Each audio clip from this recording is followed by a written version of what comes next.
Fossil footprints are known as ichnofossils. Fossil dinosaur tracks are common in the Paluxy Riverbed in Glen Rose, Texas. Among these fossil dinosaur tracks are fossil human footprints. As far as we know at present, the use of spiral CAT scanners to examine the internal compression of the host rock by ichnofossils is a new technique. Let us take a look at a medical X-ray. Medical X-rays are an exposed film negative. X-rays expose the film, so if there is something blocking the X-ray source, like a bone, the film remains unexposed, and when developed, it turns white. The less dense the material, the more the X-rays can penetrate, and the darker the shade in the X-ray image. The spiral CT, or computer tomography, is essentially an X-ray machine that can make three-dimensional X-rays. The images are captured by a computer and assembled. The images can also be assembled into two-dimensional slices through the subject, and these are referred to simply as X-ray images. When it comes to the controversial human ichnofossils of the Paluxy, the preferred evidence is entire trails of tracks excavated from underneath undisturbed limestone in the presence of multiple authenticating witnesses. However, there have been a number of tracks that have come to light over the years where the history is unknown. Proper documentation simply was not done because the ichnofossil was found by a layman, or the track was not found in situ. One such track is the Delk Track. It was collected in July of 2000 by Alvis Delk, an amateur archaeologist from Stephenville, Texas, who was wandering through the Paluxy. He flipped over a slab which had a pristine fossil dinosaur track on it. He took this home where it sat in his living room for 8 years. After an accident that left him in the hospital for many months, he needed to pay his bills and clean the slab in hopes he could sell the dinosaur track for a few $100s. This is when he discovered the slab also had a human ichnofossil in it, which was still covered by dried clay. Because the slab was found loose in the riverbed, its original location is not known, and indeed there was the possibility that it was a carved track simply planted there by a forger. So Dr. Carl Baugh, director of the Creation Evidence Museum, conceived of the idea to use a medical CT scanner to look for compression in the rock matrix. The two tracks were originally made in mud, which has now hardened into rock. When a foot steps into mud, it displaces the mud and compresses it in various areas.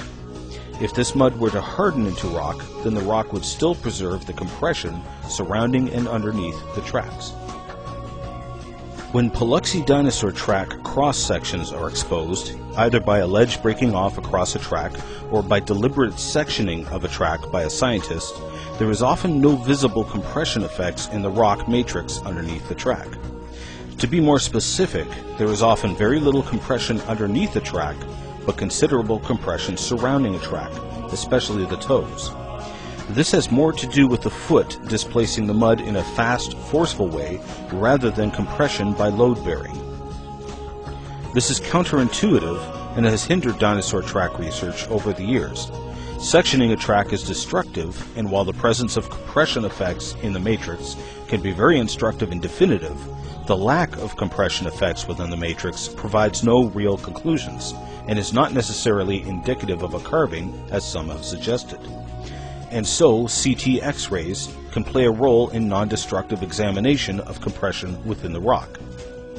The Delk track was taken to the Glen Rose Medical Center's spiral CT scanning laboratory, where over 800 X-ray images were produced from the track. Let's examine these X-rays, starting with the scan looking straight down on the slab. The scale is in centimeters. As we enter the rock, we are viewing a thin slice only a few millimeters below the surface. We are inside the dinosaur track and inside the human track. Remembering that these are X-rays, white represents the most dense rock, whereas the darker the shade, the less dense the material. At this point, the rock appears as white, but the tracks are black because there is no rock inside the tracks, and thus no resistance to the X-rays. There is a distinct white line of higher density rock around both the dinosaur track and the human track, several millimeters across. This is higher density in the rock caused by displacement of mud from the two tracks. As we proceed further into the rock, We stop 12 millimeters below the surface of the rock. We can clearly see the toe impressions on the human track and higher density rocks surrounding them. This higher density could be from mud displacement, or it could simply be the higher superficial density of the rock that someone carved through to make toes. However, traveling a further 2.4 millimeters into the rock, we are now underneath the smaller toes of the human track, and there are clear compression artifacts in the matrix underneath them. Deeper into the rock, we can see heavy compression of the matrix underneath the arch of the human footprint. This is the area where there was the most visible mud displacement, and also the area where both the human and the dinosaur track compressed and displaced the mud. The side scan is much more revealing. We begin our scan from the right-hand side of the track. The image in the top left corner is the approximate position of the beam in the rock, and the actual X-ray is in the bottom of the picture. The scale is in centimeters. As we enter into the rock, we can see a higher density surface to the rock about 1.5 centimeters thick. This higher superficial density is caused by crystallization over time.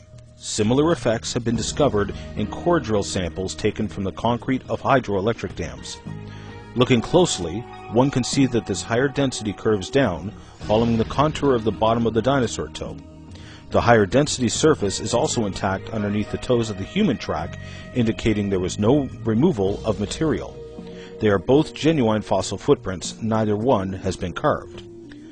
Moving further into the side of the rock, we pause for a moment immediately in front of the depression made by the big toe in the human track. The X-ray shows a higher density area immediately in front of the large toe. This is clear evidence that the big toe compressed the mud in front of it, as it apparently hooked into the mud while making the track. There is also higher density rock underneath all of the other toes in the human track. As we scan through the rock to the point immediately underneath the knuckle of the big toe, we can also see higher density rock several centimeters deep, where the big toe pinched the mud underneath its knuckle. Continuing across the rock, we get to the point where we can see the displaced mud between the dinosaur toes, which was also compressed by the human footprint. The compression of the mud is very visible as higher density rock up to 4 centimeters deep. This is far deeper than any of the superficial density variations, and once again affirms the authenticity of both tracks. If either of these tracks were carved, it would be visible as a lack of density in the rock. After all, to carve the rock, you are removing material, not making it more dense, and the carver would have to cut through the higher superficial density. But note that this higher density surface is absent from the heel of the dinosaur track. This was because of forward locomotion. The displacement occurs at the front of the track, not the heel. This is the only part of the track where it could be argued there is no evidence of compression, and thus may have been carved. But who would carve only the heel of a dinosaur track? Instead, this affirms the compression visible elsewhere, as the heel is a large surface area open to the X-rays. The absence of higher density in various places throughout the rock shows that these variations in density are real and not misreading of the X-rays or a miscalibration or misuse of the CT scanner. It also rules out acid etching by a forger. Some have claimed to have carved dinosaur and human tracks in the past, using acid to etch the surface and hide the tool marks. Acid etching would actually lower the density of the rock surface, not increase it. Furthermore, while some have admitted to forging tracks in the past, these forgers never carved both dinosaur and human tracks together because they simply would not sell. As we finally get to the heel of the human track, we see a layer of higher density rock immediately beneath the heel. It is considerably thinner than the high-density rock in the front end of the track and thins to absence, just like the dinosaur track. Again, evidence of forward locomotion. If the track was carved, it would have removed higher-density rock on the surface. Instead, the high-density rock is present everywhere except the heel, authenticating it as a genuine fossil human footprint in Cretaceous rock. Some skeptics have claimed that a medical CT scanner could not be used for the analysis, citing that industrial scanners have higher resolution and power. While this is true, the higher density in the rock is several millimeters to several centimeters thick and wide. It is easily seen by the 1.2 millimeter resolution of the medical scanner. Also, medical CT scanners have been used by universities for mapping fossils still in their matrix.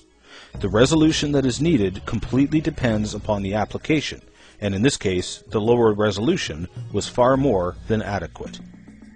CT scans will be a powerful tool in analyzing ichnofossils, interpreting the compression of the matrix as tracks are made in stride, standing, stopping or starting, and in turning. They are also invaluable in authenticating or refuting loose slab ichnofossils of which the history is unknown or questionable. In the case of the Delk Track, it is incredible proof that man and dinosaur lived contemporaneously.